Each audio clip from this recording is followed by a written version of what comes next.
नमस्कार मंडळी, तर स्वागत आहे सगळ्यांचं माझ्या ब्लॉगमध्ये। तर आजचा विषय असा आहे ताई की तुम्ही एवढे पैसे कुठून आणता, अशी एक कमेंट आली होती आपल्याला। म्हणजे त्या ताईच्या नेहमी कमेंट असता की एवढे पैसे कुठून आणताय, असं घर म्हणजे आपण प्रत्येक व्हिडिओमध्ये आपलं घर दाखवतोय, आम्ही काय काम करतोय ते दाखवतोय। तर त्यांना हा प्रश्न पडतोय की आम्ही पैसे कुठून आणतो। तर पैसे तर काही झाडाला लागत नाही ताई, की जे आम्ही तोडून आणू शकतो। त्या ताईसाठी फक्त व्हिडिओ, बाकीच्या ताईंनी वाईट वाटून घेऊ नका प्लीज। मी तुम्हाला बोलत नाही ताई, कारण की हे बघा, हाताची पाची बोटं काही सारखे नसतात। तर त्याच्यामुळं सगळेजण की सारखे कमेंट करणार नाही हे मला कळतं, पण एवढ्या पण वाईट कमेंट करू नका की आमच्या पैशापर्यंत कुठून आणता काय आणता, हा प्रश्न त्या ताईला पडलाच नाही पाहिजे। कारण की आम्ही खूप कष्ट केलेले, आम्ही 4-4, 5-5 हजार रुपयांनी कामं केलेले आणि त्याच्यात आमचं भागत होतं का नाही ते आमचं आम्हालाच माहिती, आम्ही किती एक एक रुपये जपत होतो। आणि एवढं सगळं असताना आम्ही एक विचार केला दोघा नवरा बायकोनी की शिवकन्या आपण काय करू, व्हिडिओ काढू आणि व्हिडिओ काढून आपल्याला आहे ना 2 पैसे त्याच्यातून येतील, त्याच्यातूनच तुझे स्वप्न पूर्ण होईल, ठीक आहे। तर म्हणजे माझ्या मिस्टरांना वाटत होतं की हिचं पण काहीतरी स्वप्न आहे आणि शेतीवर आणि रोजमजुरीवर हे स्वप्न पूर्ण होऊ शकत नाही। आणि त्याच्यामुळं आम्ही ठरवलं की आम्ही व्हिडिओ काढू, त्याच्यातून 2 पैसे येईल आणि ते आम्ही आमच्या स्वप्नात लावू शकतो बा। त्याच्यानंतर आम्ही व्हिडिओ चालू केले, तर खूप जणांनी तेव्हा नाव ठेवले आम्हाला। आणि पहिले म्हणजे 2021-22ला मी व्हिडिओ चालू केले होते, सोनुष पप्पा म्हटले तर बऱ्याच बायका मला नाव ठेवायच्या की नवऱ्याला उलटून बोलती, असे कसे व्हिडिओ काढती आणि हेच राहिलं होतं का आता। तर हे सगळं ऐकून मी व्हिडिओ बंद केले, म्हणजे खूप भांडले मी सोनुष पप्पासोबत की आता व्हिडिओ नाही काढायचे आपल्याला, लोक नाव ठेवताय, हे काय करताय, सगळे पाहुणे रावळे पण नावच ठेवतील नंतर, असं म्हणून म्हणून मी चॅनल बंद केलं। परत आम्ही रोजमजुरीच करायला लागलो जे अगोदर करत होतो ते, त्याच्यात परत काही भागलंच नाही आमचं। मग परत विचार केला दोघांनी की व्हिडिओ आपण काढू, आता कोणी नाव जरी ठेवलं तर शिवकन्या तू बंद करायला लावणार नाही, असं सोनुष पप्पा बोलले मला। आणि मी ते ऐकलं आणि आम्ही तो व्हिडिओ बनवणं चालू केले।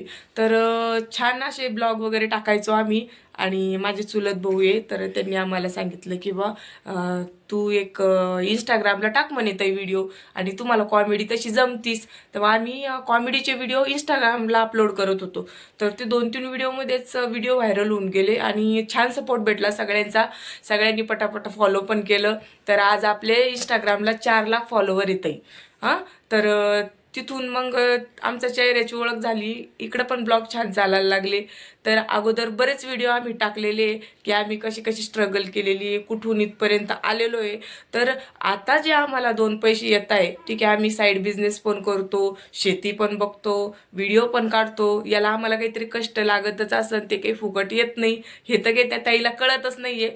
त्यांना फक्त वाटतंय की पैसे कुठून आणता हा प्रश्न पडलेला आहे। तर ताई, काही पैसे आम्हाला शेतीतून न येता, काही व्हिडिओतून येता, काही आम्ही जे औषध वगैरे विकतो त्याच्यामधून पण येतात। तर सगळे मिळून मला असं वाटतं घर हे एकदाच होतं। तर मी बिस्या वगैरे पण टाकलेले आहे माझ्या आईकडं, त्या बिस्या उचलून घेतल्या मी घरासाठी आणि त्या पण बिस्याचा उपयोग करते मी या घरकामासाठी। अगोदर पण आमची काही 2-2 पैसे आम्ही जे ठेवत होतो बाजूला, ते इन्व्हेस्टमेंट होती ती पण त्याच्यामध्ये लावली आम्ही। म्हटलं घराचं काम एकदा क्लिअर करायचं। सोनुष पप्पा काय होतं माहिती का ताई, घर जर जागच्या जागी वस्तू असल्या तर घरातली कामं खूप लवकर आवरतात। आणि आमचं आता असं झालेलं आहे की एका रूममध्ये, आम्ही ज्या रूममध्ये राहतो त्यांना रोजच्या ब्लॉगमध्ये तुम्हाला दिसतच असं किती परेशानी आहे। आंघोळीला एका ठिकाणी जा, पाणी एका ठिकाणी तपवा, भांडे एका ठिकाणी घासा, यांनी काय होतं वेळ होतो। आणि आईची पण दैन होती, माझी पण दैन होती, जिथल्या जिथं असलं की आई मुलीला सांभाळ जाईन, मला पटपट पटपट कामं आवरून घेता येईल त्याच्यामुळं। आणि आपली फॉलोअर मंडळी येतात की मुक्कामी दुरून दुरून येणारी राहतात, ते पण आपल्याकडे मुक्कामी थांबतात, तर त्यांची पण गैरसोय नाही झाली पाहिजे। आपण तर कसं पण काढू, पण ते आपल्या घरी येत आहे ना इतक्या दुरून, तर त्यांची पण सोय झाली पाहिजे। त्याच्यासाठी मी सगळ्यात अगोदर हॉल मोठा केला की माझ्या घरी किती जण जरी आले तर त्यांना बसायला जागा पुरली पाहिजे। ओ बेटा ओ, नाही समू तुला नाही बोलत मी, अरे मी तुला बोलत नाही, मी ज्या आत्तूने आपल्याला वाईट कमेंट केली ना त्या आत्तूसाठी सांगते हा व्हिडिओ, ठीक आहे। तर मला थोडंसं बोलू दे, ठीक आहे। तर ताई, घर आम्ही बांधतोय तर आमचा सगळा पैसा घरासाठी आम्ही जमा केलेला आहे आणि सगळ्यात अगोदर आम्ही घर व्यवस्थितच करणार आहे. कोणी किती वाईट कमेंट केल्या तरी त्याच्यानंतर आम्ही बाकीचे कामं करू. पण घर खूप महत्त्वाचं असतं त्याच्यामुळे. आणि मी खूप स्वप्नात असं घर पाहिलेलं होतं आणि सगळी पूर्ण पैसे लावून ते पूर्ण होत आहे याचा मला आनंद पण होतोय आणि बाकीच्या ताईचा पण मला खूप सपोर्ट आहे. त्याच्यामुळं पण मला ह्या व्हिडिओतून 2 पैसे येत आहे, मी त्याच्यात ते टाकू शकते. तर ताई वाईट कमेंट करू नका, कारण की व्हिडिओ काढणं पण सोपं नसतं. व्हिडिओसाठी पण खूप मेहनत असते बघा, कारण की कंटेंट शोधा, रोज ते एडिट करा, टाका. मला तर आतापर्यंत काही जमत नव्हतं, पण मी म्हटलं सोनूश पप्पा आपले 2 चॅनल आहे, 2 तुमच्याकडून नाही हँडल होत, तर मी एक हँडल करते. तर मी सोनूकून काही, सोनूश पप्पाकून काही, माझ्या भाऊजाईकून काही असं शिकून मी पण थोडीफार तोडकी मोडकी एडिटिंग शिकून घेतली आणि व्हिडिओ टाकते बघा ताई.